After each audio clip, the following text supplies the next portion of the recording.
किन्नरों को हरम में रखने का चलन अकबर ने शुरू किया था।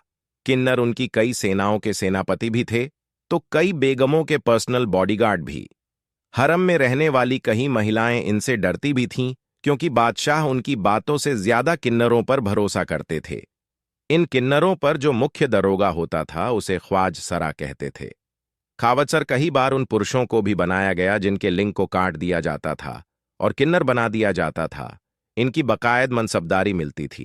राजदरबार में अकबर ने अपने एक धाय भाई अधम खां की हत्या इन्हीं लोगों से करवाई थी। मुगल हरम में किन्नरों को हरम में रहने वाली स्त्रियों पर निगरानी और सुरक्षा के लिए रखा जाता था, ताकि हरम में रहने वाली औरतें किसी और के साथ संबंध स्थापित ना कर सकें और ना मिल सके, जिसमें कि बादशाह की इज्जत पर कोई आंच आए। इसलिए किन्नर हमेशा निगरानी करते थे। हरम की पल पल की खबर इन्हीं किन्नरों के द्वारा बादशाह तक पहुंचती थी। हरम में बहुत सारी महिलाओं को रखा जाता था, तो कोई गैर मर्द हरम में न आए, और किन्नर होने से बादशाह इस चीज के लिए बेखौफ रहता था।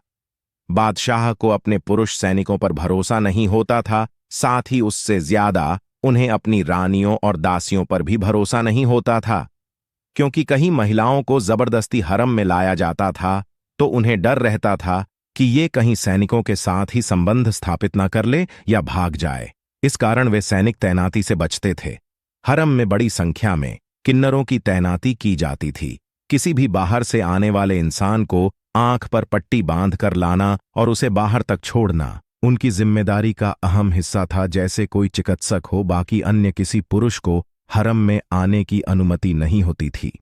उस समय किन्नर युद्ध कला में और हथियार चलाने में भी माहिर होते थे, तो किन्नरों हरम की सुरक्षा के लिए रखे गए थे। ये हरम की हिफाजत के लिए किसी भी हद तक जा सकते थे। वो किसी भी योद्धा को मारने की क्षमता रखते थे। हरम में तैनात करने से पहले उन्हें पूरा ट्रेनिंग दिया जाता था।